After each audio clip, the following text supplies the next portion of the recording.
Hey, somebody's got to carve the pumpkin. You did? Excellent.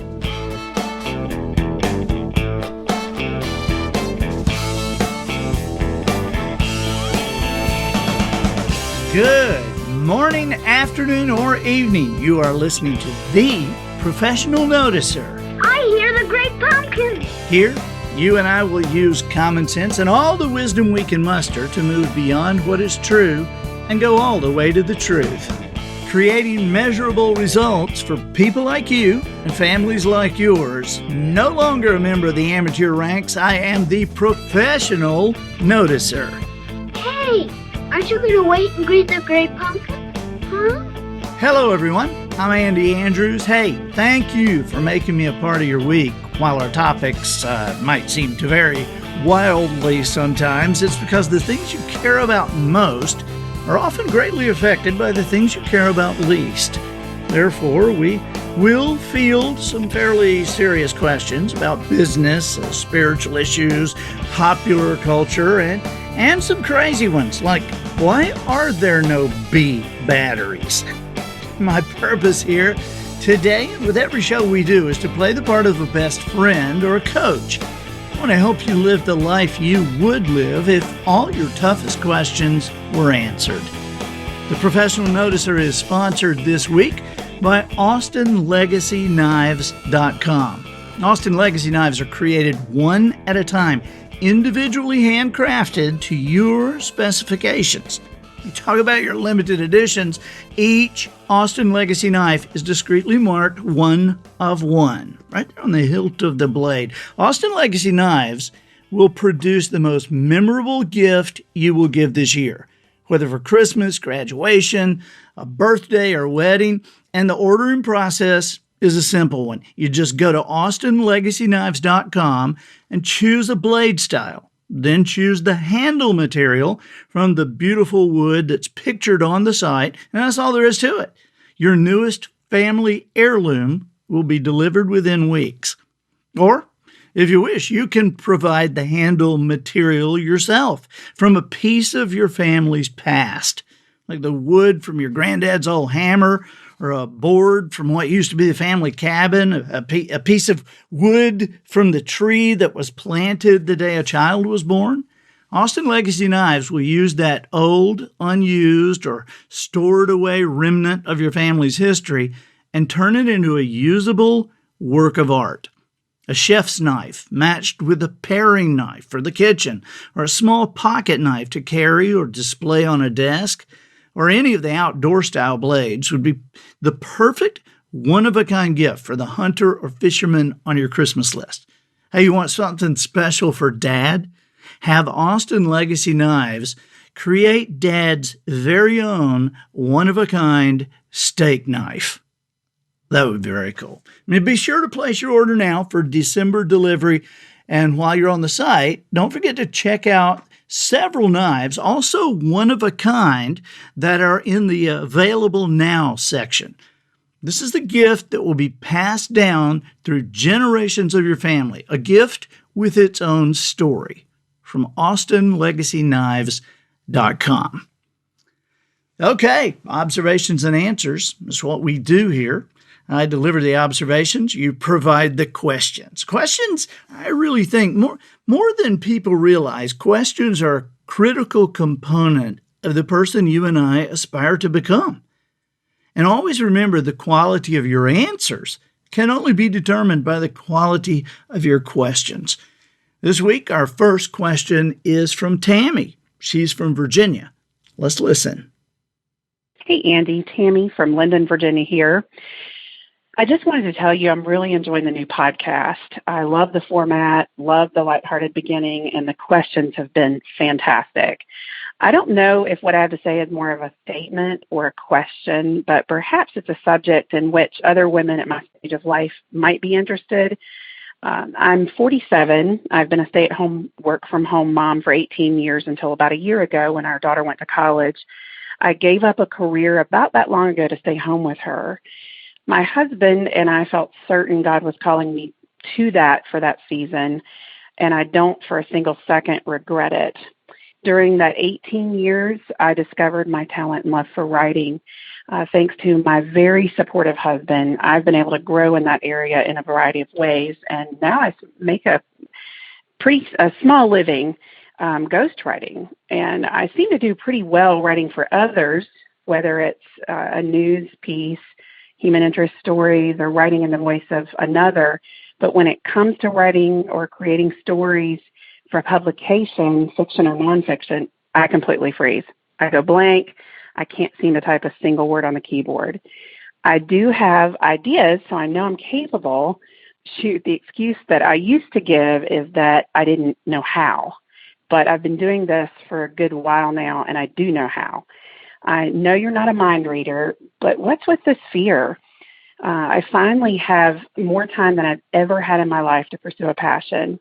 God continues to present me with incredible opportunities, and I'm so grateful. But this is my hang up. It's so frustrating. What do you think? I really appreciate your input. Hey, Tammy, that is an amazing question to be asking me because I do know how you feel. I know that that terror that can sweep over you when you have agreed to do something, or you have agreed with yourself that this time it's going to be different, and then you get there in front of the computer and nothing happens. And that kind of builds on itself. I understand what you are saying when you say that that you freeze, and that you do have ideas, and you're capable. And let's see, I'm looking at the thing here, your note here, and it's talking about the fear. What's with this fear? Curiously, the same thing that allows you to write as well as you do is being used in a negative way to keep you from writing what you can. The part of you that figures out how to present something. Now, you say you can do it for other people. I kind of understand that too. But it is your imagination that allows you to figure out the right way to do this, and the right way to start it, and the right way to finish it. That's your imagination. That's what's happening there. Okay, but it is also your imagination that is being misused when you get so scared about it. And that starts building on itself, and it's a crazy thing to deal with. Now there's a story I want to tell you about something that happened to me that I think will help. Okay, but let me just tell you this. I had recently written something, and I passed it in to the people that were supposed to go over it, and one of the parts that I had written was that if you want to succeed in anything you're doing, you need to have a controlled imagination. That you need to be the one to control that, right? And I won't go into the long stuff that I wrote about it or anything, but I get a note back from kind of the person in charge that said, this is not a good concept, and it's not a good concept because nobody can control their imagination. That's what imagination is, and you don't control it. And this person was a writer. Okay, had written some stuff before, and it's like I'm listening to that or reading that, and I'm like, you got to be kidding me. I mean, really? And so when I had the conversation, I said, look, no offense here, but you really need to understand that you are controlling your imagination. And she said, I don't think so. It just kind of wanders. And I said, well, if it really wanders, then, if you're like me, I mean, I might have, if I didn't control my imagination, I might have cuss words in what I write. There might be some illicit scene in what I write if I couldn't control my imagination. So you can definitely control your imagination. And so controlling your imagination not only means using it as a positive force to figure out what goes on the paper and to figure out what does not go on the paper, but it also can be used to understand what this fear really is. You have this great imagination, and you're not controlling it. That fear is not real, obviously. I mean, because even you say in here, I do have ideas. I know I'm capable. The excuse I used to give, I didn't have the know-how, but I've been doing this for a while, and I do know how. Okay, and so this fear is a misuse of this brilliant creativity that has been developed in you for a long time.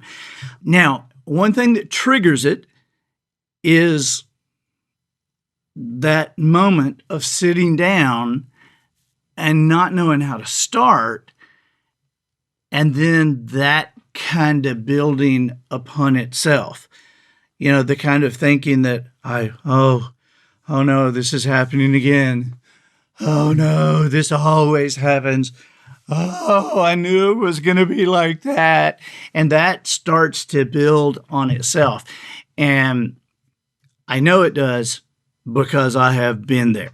And whether somebody is a writer or is figuring out how to deal with their child or is figuring out something at work, it is your imagination. This is why your imagination is such a critical thing to develop in a child, because it is our imagination that solves problems. It's our imagination that keeps us out of trouble, because, even though we don't necessarily see that big hole in the ground that goes 20 feet down, we see the slope downward, and we can, we start to imagine, well, slow down here.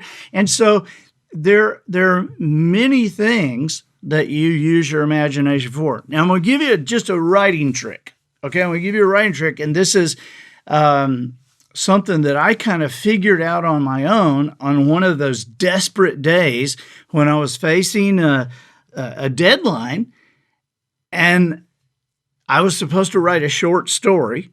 This was years ago, and I was writing a short story every month for this magazine, month after month after month.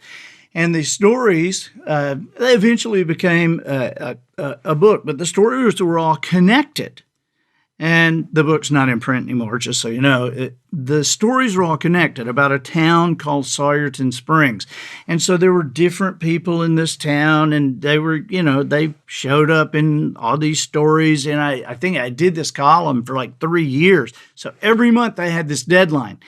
And I never will forget sitting down one day, and I could not figure out anything to write. I couldn't figure out any direction to go.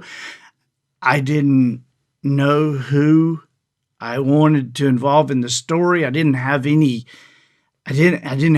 happening that I could build around. And of course, if I couldn't think of any happening, I certainly didn't know how it was going to end. And so I got more and more nervous. But at some point, there are two things that I've learned to do. One is I can't go walk around. I can't take a break. You don't take a break when you haven't done anything. And for a writer, sometimes sitting there and just being quiet is the best thing that you can do. But I also understand the terror of looking at that screen and looking at your keyboard and knowing you ain't got any idea what's supposed to go in there. But here's what I learned to do. I learned to do that day.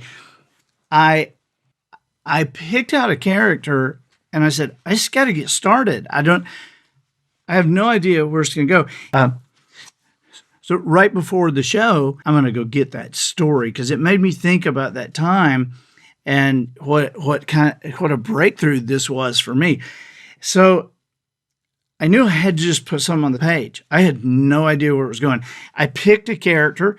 One of the characters in the town was named Jenny Williams. Her husband was named Billy Pat, and he owned a car dealership. And so I thought, I'm going to do something with Jenny. And I literally, Tammy, I wrote down on the page, Jenny Williams was mad.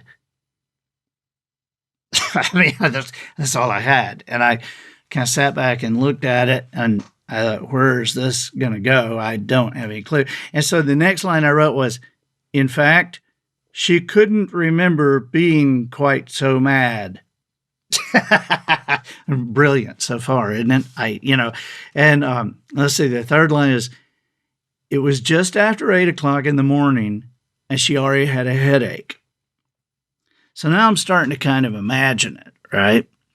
Sitting at the breakfast table in her pink bathrobe, she held her coffee cup with both hands to avoid spilling the hot liquid. Jenny was shaking. Jenny was mad. Now, I got to tell you, that was the first paragraph, and I had no clue what she was mad about. but I had something down on the page that I could put my imagination on and get going with it. So here's the next paragraph. Billy Pat, Jenny's husband, had pulled out of the driveway only moments before. "Don't forget my white shirt," he said as he walked out the door. "I'll need it tomorrow. And I can't meet you for lunch today. I've got a meeting with the Wilsons. Anything you need me to do?" She shook her head. "Okay then," he said, oblivious to her growing anger. "I love you." He got in his car and drove away. So at that point, I kind of established, okay, she's mad at him. He did something.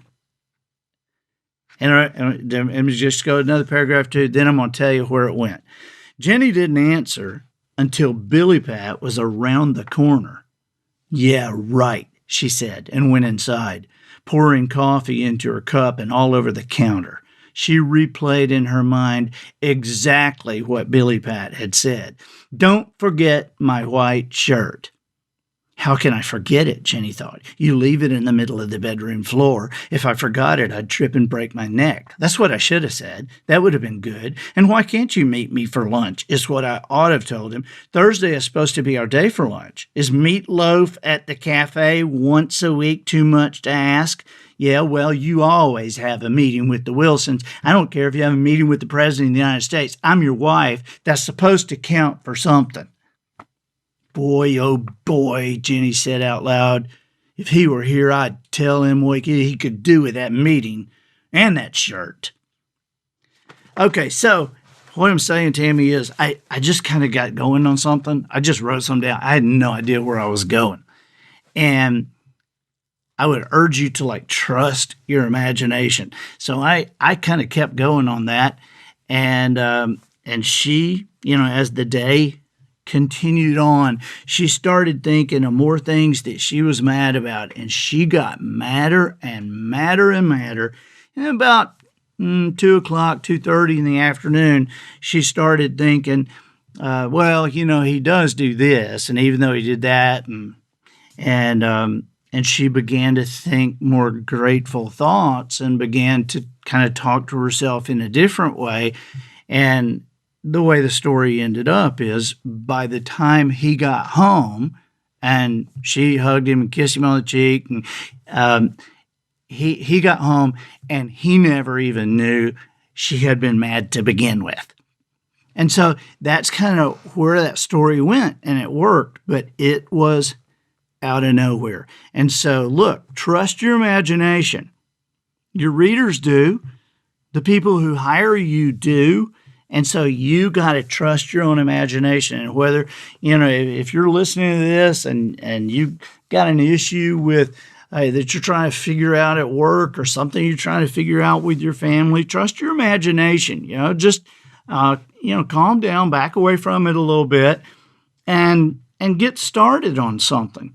And so this is going to be good. I can't wait to see what you do in the future, Tammy. So make sure you send us, I don't know. Have you written a book yet? I don't know. I would like to see it if you have. I'm going to look up your name on Amazon. Okay. All right, you guys. Thank you, Tammy, for sending that in. The Professional Noticer is an opportunity that you and I share each week. This is a quick half hour. I hope it's a quick half hour to you, but it's dedicated to harnessing common sense and wisdom in order to plow all the way through an issue to an answer for you. These questions that we get, we appreciate you guys sending them in, and they seem to apply in so many ways to so many different people. And so please continue to send them on in. Our second question today is from a guy somewhere in the United States. And he would rather we not mention his name. Okay? Just listen. You'll understand why. Hi, Andy. Love all your books, podcasts, and Facebook posts. Keep noticing. I've been told I notice a lot of odd things that nobody else notices, too. Here's my question, short to the point. How do I deal with a totally incompetent supervisor? I have supported her for 2 years. She's a very nice person, just not a leader. Unfortunately, she doesn't communicate effectively. Neither does she have the knowledge of operations. Requesting my name be withheld, I'm anxious to hear your answer. Thanks for everything that you do. Woo! First of all, I see exactly why you want your name to be withheld. This is tough. I mean, to have a supervisor, your boss is totally incompetent, and obviously you're to be commended for supporting her in whatever way that you have supported her, especially if she's a nice person. But you say she's not a leader, she doesn't communicate effectively, and doesn't have any knowledge of the operations. Is she like married to the owner of the company? Is she like the owner of the company's little sister? Good grief. I know that sometimes people, are you familiar with the Peter Principle? The Peter Principle, this was a book written, this book may have been written 40 years ago by Lawrence Peter, and he was a philosopher or a professor, and it was this guy who kind of noticed the idea, and he called it a principle, that people would be promoted just beyond their ability to actually be effective. That, they were so effective at this point, they were promoted to this point. Then they were so effective there, they were promoted here. And then they were so effective there that they were promoted to the next level. But gosh, that turned out to be just beyond what they could actually handle. And so, his principle that he talked about was how many people that happens to, and how many companies that happens to, that they don't figure that out before they give the person the job. Now, I got to tell you, I totally see why you don't want your name on this. You have supported her for a couple of years, and I'm curious as to how that support happened, or how. Let me put it this way: I'm curious as to how your support was manifested. I mean, did you do her work? Did you encourage her? Did you do both? I'm really sitting here honestly trying to figure out if you didn't do her work, and she's not related to the owner of the company, how has this person kept the job? Because if she is in a position that she is, at least as I'm reading this, at least she's in charge of one person. And so I'm thinking she might be in charge of several. How in the world does anybody not notice that she doesn't communicate effectively and she doesn't have any knowledge of operations, which she doesn't really know how whatever she's doing works? And so, as I see it, you've only got a couple of choices here. One is to work somewhere else. Now, I don't know what it is. I don't know what it is that you do, and so, it might be something so specialized that it would be hard to find employment somewhere else. Harder, not impossible. But unless you're going to, because that's the only thing I can figure, is that somebody has been doing her work. And somebody has been, like, covering for her. You said you have supported her for 2 years. There's a difference in supporting somebody and covering for them. If I was a person that somebody, if I was a person that somebody else was writing the stuff that I put my name on, right? I mean, if somebody was covering for me, I'd be living in fear that I would be found out or that the person would go away or whatever, because I would have been allowed a certain degree of success that I didn't have anything to do with. And now I had been put in a place of producing that, and I didn't know how it happened in the first place. So this is not only a bad situation for you, this is a bad situation for her. If you're not going to go somewhere else, and it would be, I don't think it would be fair or the right thing to do to go just like blow the whole deal up. I don't think that you can or should go to her bosses and say, hey, let me tell you what's been happening. Because honestly, if you are considering that, let me tell you what's going to happen. If you go and blow her cover, if they fire anybody, it'll be both of you. You want to remain, and again, I don't really know what it means when you say you have supported her, but at this point, you want to help and you want to support, but if you are doing her work, if you're covering for her, you need to slowly wean her from that. And you need to somehow ask the kind of questions that will allow her to move in a different direction. And when I say move in a different direction, those kind of questions are like, are you happy doing what you're doing?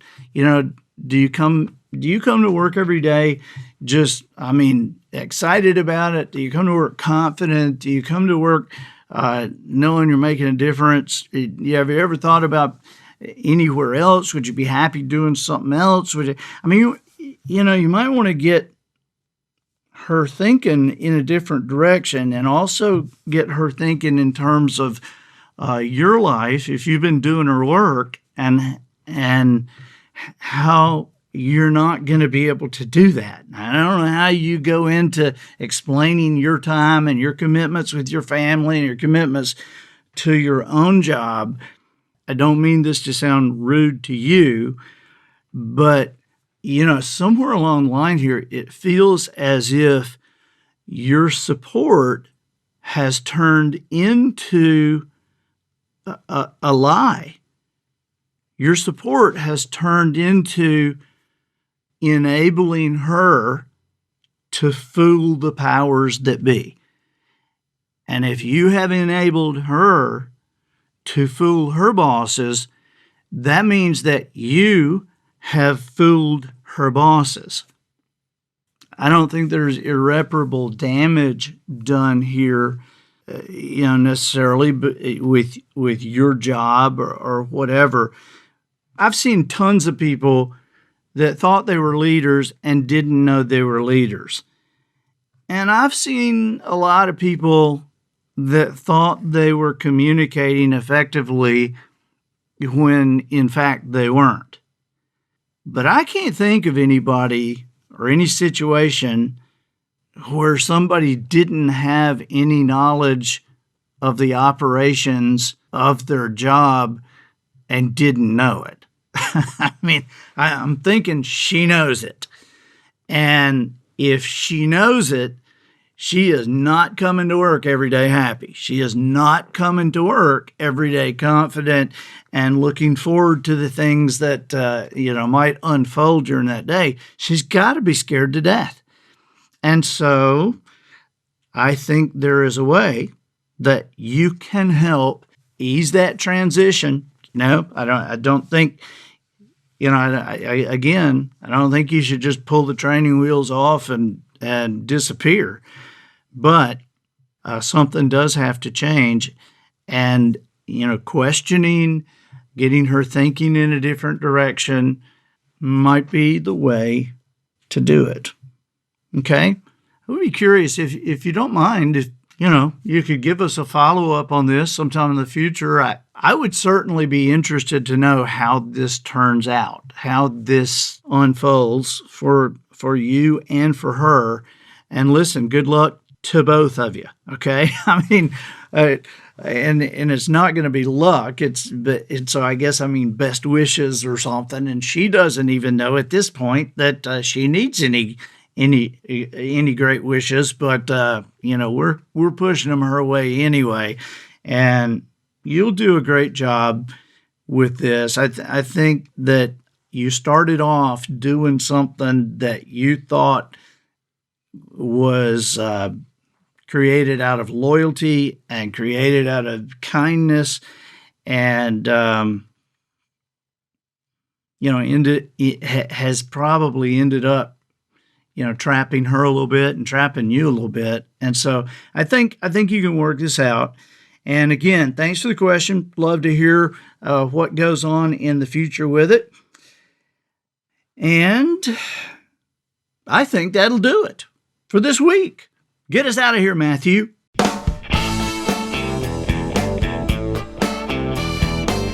So, ladies and gentlemen, and to the boys and girls who aspire to become ladies and gentlemen, we have reached the end of another episode of The Professional Noticer. In a world where common sense has become a superpower, I'm harnessing the tiny bit of mental energy I have for you. Seeking wisdom, making observations, and endeavoring to answer tough questions in a way that will empower your family and your business. I'm Andy Andrews. Until next week, smile while you talk, shake hands with the kids you meet, and make sure you have an answer to the question, when a killer is executed with a lethal injection, does anybody use a cotton ball to rub alcohol on his arm first? That's going to take some time to figure, but for now, until next week, goodbye.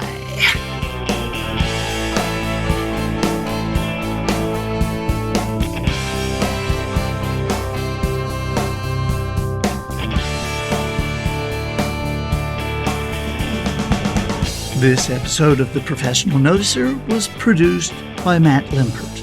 The Noticer theme written and performed by Sugarcane Jane. Fresh anchovies provided by Twinkle and Smoke of Beverly Hills. Additional financial consideration provided by the Association of National Media.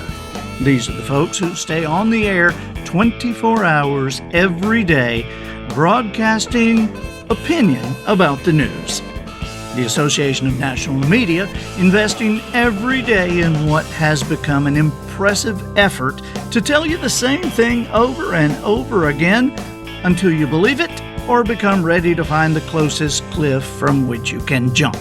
That's the Association of National Media, bringing us their version of what's happening to you.